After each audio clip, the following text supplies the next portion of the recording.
The crackdown in the occupied West Bank resumed before dawn. The Israeli army ransacking several houses and arresting at least 2 people in the city of Nablus. The resistance was fierce but limited to stones. Then in occupied East Jerusalem, the homes of 2 men who'd allegedly been involved in attacks against Israelis were demolished. Neighbors saying this an act of calculated cruelty, given that the attacks occurred nearly a year ago. The PLO describes it as yet another illegal act of collective punishment.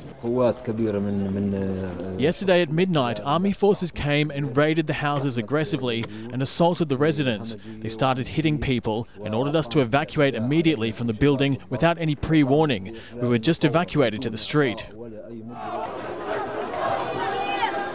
While in Bethlehem, the funeral of 13-year-old Abdul Rahman Abdallah, who was shot and killed by the Israeli army at a nearby refugee camp.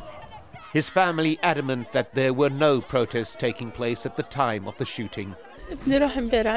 My son went to school like all the other kids, and then he finished school, but he never came back home. They shot him, and there were no clashes underway inside the camp. And in Ramallah, protesters repeatedly dispersed by rubber-coated steel bullets and tear gas. Gunshots were also fired.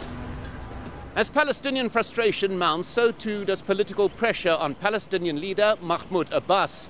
There are questions from the Hamas leadership in Gaza as to the nature of security cooperation with Israel, and questions from within his own PLO factions as to whether he intends to abandon the Oslo Accords or not, the fundamental framework for whatever relationship exists with Israel.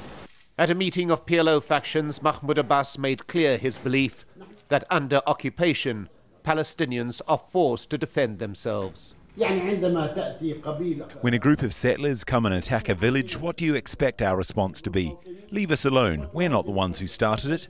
Israel has to stop and accept our hand has reached out for a political solution in a peaceful way and not another way. Another day of rage, another day of Israeli occupation. Mike Hanna, Al Jazeera in the occupied West Bank.